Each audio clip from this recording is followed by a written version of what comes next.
શ્રી મુક્તજીવન સ્વામી બાપા ગાદી સંચાલિત મુક્તજીવન સ્વામી બાપા મહિલા કોલેજના દશાબ્દી મહોત્સવનો આજથી પ્રારંભ થયો છે। આજે યોજાયેલ કાર્યક્રમમાં રાજ્યના કુટીર ઉદ્યોગ મંત્રી શ્રી તારાચંદભાઈ છેડા, મુક્તજીવન સ્વામી બાપા સંસ્થાનના વડા પરમ પૂજ્ય આચાર્ય પુરુષોત્તમ પ્રિયદાસજી, કચ્છ યુનિવર્સિટીના રજિસ્ટ્રાર શ્રી એમજી ઠક્કર, સંસ્થાના ટ્રસ્ટીઓ તથા મોટી સંખ્યામાં આગેવાનો ઉપસ્થિત રહ્યા હતા।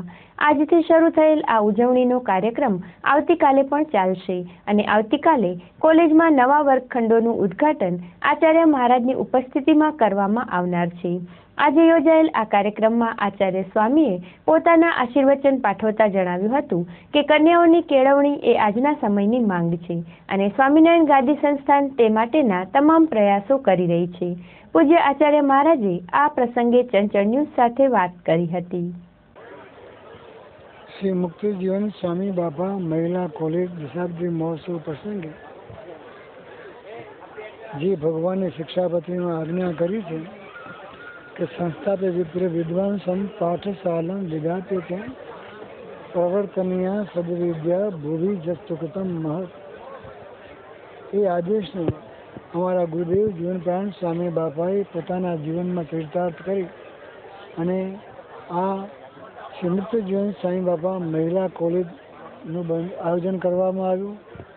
ભગવાનનો જે આદેશ છે કે સ્વામિનારાયણ ભગવાને પણ નારીનું ગૌરવ વધાર્યું છે અને નારીનું ગૌરવ વધે એટલા જ માટે અમે આ મુક્તજીવન સ્વામી બાપા કોલેજની સ્થાપના કરી છે અને ભગવાન જે અહીંયા છોકરીઓ ભણે છે, દીકરીઓ ભણે છે, એના ઉપર પણ ગુરુદેવ રાજી થઈને જે 80% માર્ક લાવે એમને ફ્રી શિક્ષણ આપવું એવો ગુરુનો આદેશથી આ બાળકોને પણ આજે જે 80% માર્ક લાવે એમને પછી 150 છોકરીઓ હોય કે 200 થાય કે 300 થાય, જે થાય તે એમને 80% જે ઉપર માર્ક લાવે એમને મફત ભણાવવામાં આવશે એવું આજે અમે જાહેર કર્યું છે।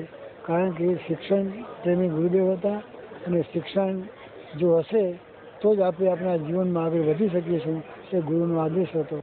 હંમેશા જીવદયાના કાર્યમાં આગળ રહેતા સ્વામિનારાયણ ગાદી સંસ્થાનના પૂજ્ય આચાર્ય શ્રી પુરુષોત્તમ પ્રિયદાસજીએ આ સમારંભમાં અછતગ્રસ્ત કચ્છ જિલ્લામાં મૂંગા પશુઓ માટે માતબર રકમના દાનની જાહેરાત કરી હતી। તે ઉપરાંત મેડિકલ સેવા માટે પણ 5 લાખ રૂપિયાનું અનુદાન આપવાની જાહેરાત કરવામાં આવી હતી। આગામી દિવસોમાં જ્યાં જ્યાં પણ જરૂરત જણાશે ત્યાં અછતગ્રસ્ત વિસ્તારોમાં અબોલ જીવોની સેવા માટે સ્વામિનારાયણ ગાદી સંસ્થાન સદા તત્પર રહેશે તેવી આચાર્યશ્રીએ જાહેરાત કરી હતી। આ પ્રસંગે શ્રી સ્વામિનારાયણ ગાદી સંસ્થાન સંચાલિત સ્થાનિક મંદિરના સંતે ચંચળ ન્યૂઝ સાથે વાત કરી હતી। કચ્છની અછતની વાત આવી છે। કચ્છ જિલ્લો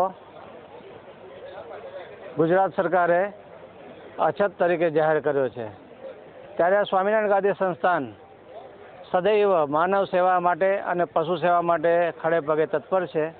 તો આજે આ જ્યારે દશાબ્દી ઉત્સવ શિક્ષણનો અમે મનાવી રહ્યા છીએ તે સાથે સાથે 5 લાખ ડોનેશન અમે આપ્યું છે મેડિકલ ક્ષેત્રમાં, 2.5 લાખ આપ્યું છે પશુ આ બાજુના ઘાસચારાઓ માટે, માંડવી બાજુ પણ એ બાજુને 1.5 લાખ જેવું દાન કર્યું છે। અને આગળ જે આપણા મૂંગા પ્રાણીઓ તરસ્યા ન રહે, ભૂખ્યા ન રહે તેની કાળજી માટે સ્વામિનારાયણ ગાદી સંસ્થાન પોતે પણ પોતાના જે ટીમ વર્ક છે એ દ્વારા પણ પોતે કાર્યરત છે।